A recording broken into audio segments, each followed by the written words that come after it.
Hello' viewers. কেনে আছে? আশা কৰোঁ ভালেই আছে। আজি আপোনালোকক লৈ যাম নিউ অঞ্চত, য'ত কুৰ্তি কালেকশ্যন বিৰাটেই ধুনীয়া কালেকশ্যন আহিছে। আপোনাৰ পিয়ৰ 100% কটন আছে আৰু ৰেঞ্জো বিৰাট ৰিজনেবল প্ৰাইজত কম দামত কুৰ্তি আছে। আৰু ভিডিঅ' যদি আপোনাৰ ভাল লাগে লাইক কমেণ্ট শ্বেয়াৰ কৰক। আমাৰ প্ৰথম কালাৰ হ'ল navy blue. Navy blue colour বিৰাট ধুনীয়া কালাৰ। নেভি ব্লু কালাৰৰ লগত আপোনাৰ যিকোনো বস্তু পটককৈ মেচিং হয়। নেভি ব্লু কালাৰৰ লগত পেণ্ট আছে।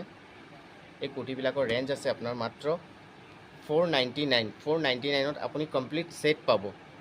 ইয়াৰ ছেকেণ্ড কালাৰ আছে আপোনাৰ এইটো ছেকেণ্ড কালাৰ। ইয়াৰ লগতো পেণ্ট আছে। 3 নম্বৰ কালাৰ আছে হোৱাইট। গৰমৰ কাৰণে বিৰাট ধুনীয়া কালাৰ, হোৱাইট কালাৰ। ইয়াৰ লগতো পেণ্ট আছে। এইটো আছে আপোনাৰ জয়পুৰী প্ৰিণ্টত, জয়পুৰী প্ৰিণ্ট। ইয়াৰ লগত